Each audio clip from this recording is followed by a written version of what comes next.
Give you 6 minutes to work with. Yeah, all right, good, good, short and sweet. Wow, this is a big band. All right. Anyway, no, really good. And I tell you what, I want to give a compliment to saxophones because it's really, really hard to be in tune when you have this many guys. So I want a nice hand for our saxophones. Good, good, good. So that's great.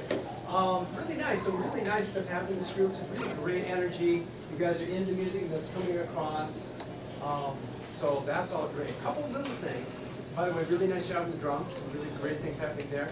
On this tune, do you know the form of the tune? Do you guys talk about form at all? We just mainly got the notes. Okay. But we'd love to hear what you have to say. Okay. So basically, this is a 32-bar AABA type tune. If that means anything to you. A lot of Broadway tunes have been based on that. So very kind. You find that in jazz all the time. So what it means is the AABA that there's a section that's a contrast to the other sections. So the melody is very different. It goes into different keys. You can hear what it is, right? You know what I'm talking about there? So you have 8 bars of something that repeats and something different. It comes back together. So what you can do is you can take advantage of that and change up the color on your kit. Okay? Because right now you're doing a lot with the hi-hat. So typically, like in a Latin chart, when like if you had somebody doing a bell, you get to the bridge, you want to raise the energy level, all of a sudden the bell player kicks in. Okay? So you can kind of do a little bit of that by moving from your hi-hat over to your rise symbol. Okay? And then you could even change up the pattern. You're kind of doing something like that. You could actually change your groove up a little bit with that too. So experiment, but at the very least, just moving what you're doing from here to there will make a difference. We're going to go through that in just a second. So let's see. Just in general, I would say saxophone, be careful. A couple times you sort of over-articulating, back on the swing tunes you did. So if you have a figure which is dee-dee-dee-dee, make sure it's not coming out da-da-da-da, do-do-dee-da, do-ba-do-dee, do-ba-do-dee. So I probably wouldn't tongue of the 4 notes, the third one. Okay? Just a couple times with things like that, come out just a little over-articulating. But really, basically it's really good. So the thing that you want to do in terms of that change, you can do it during the solos too. That's nice for the solos because it gives them something different to work on. Okay? Well, let's go back to where the melody starts. Where's that first page? Is that, sure.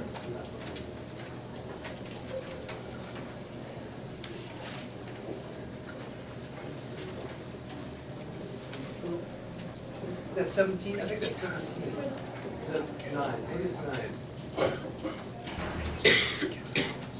Yeah, I think it's 17. Okay. Yeah. Let's go to 17 once, and we get to the bridge. You know what to do? Okay, I'll give you a cue too, just to be sure. Give me your tempo again. Oh, salsa? Yep. Maybe 100. Adrenaline. So you do 1, 2, 1. Pop, pop. You guys got it. Here we go, everybody. Coming into 17. 1, 2, 1.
happy with that a little bit. So in general, when you go to that, it's gonna be a little higher energy.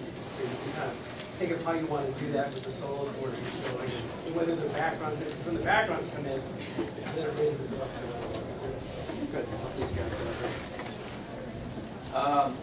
Hi everybody, I'm Matt Bookman. I teach up at Stevens Point. I don't know if we've introduced ourselves. No, Jeff Erickson.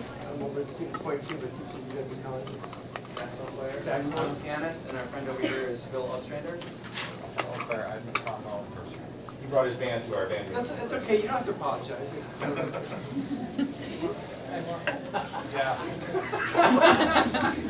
See, You guys are playing great. the trombones won't respond to jokes like that. We'll just wait until later on, and then we'll really get to On this particular tune, the Salsa Caliente, the thing that I put down here was it's a great selection. I loved it. Really fun music. The ensemble passages sound really great, nice and strong, clean, well played. Lynn, you're doing a fantastic job. Do you study with somebody? No? Oh. There's the culprit. Yeah. Good. Play well. Doing a nice job. The thing that I wrote down on this is for the soloists among you, who had solos, trumpet, had alto.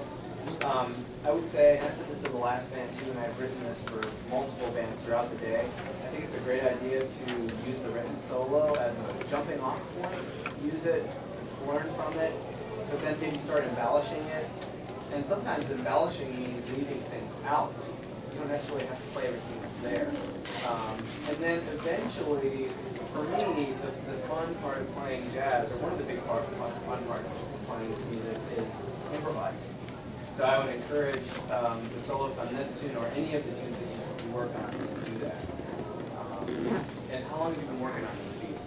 Since mid-November, I guess, because we got a gig in November. Yeah. Sure. So I feel like that's long enough to be comfortable with the notes that are there, and maybe you can start to embellish, right? And I know that strikes fear into the heart of many, right? Improvise. Oh my gosh. But really, if you start with just improvising by yourself in a practice room over the very first chord, right, whatever that is, and just start creating melodies over that very first chord, and then go on to the next one, and then combine the two. It's really it's a slow process, but the fun part about it is it's like a roller coaster. You get to the top. Actually, you start at the bottom and it's really, really slow, but eventually you start to gain momentum with this thing, and eventually it gets to be a much faster process of learning how to do this, and it's really fun, like a roller coaster. Unless you get pushed to this. Then it's not so fun. Let's see, what else can I tell you? On the Moten swing, take a look at measure 83.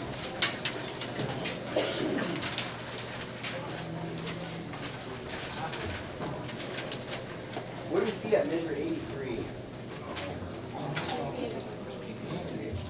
Right. There's dynamic contrast, and I thought you guys did a great job of doing those contrasts. Really, really soft, and then what does it say? Fortissimo, right? Really, really loud. But what happened in that passage? There's some confusion of different, I guess I'll call it energy. Does anybody remember what happened there? You're not discluded, you're excluded. Anybody know? You confused tempo with dynamics. When it gets louder, you guys went faster. And then when it was softer, you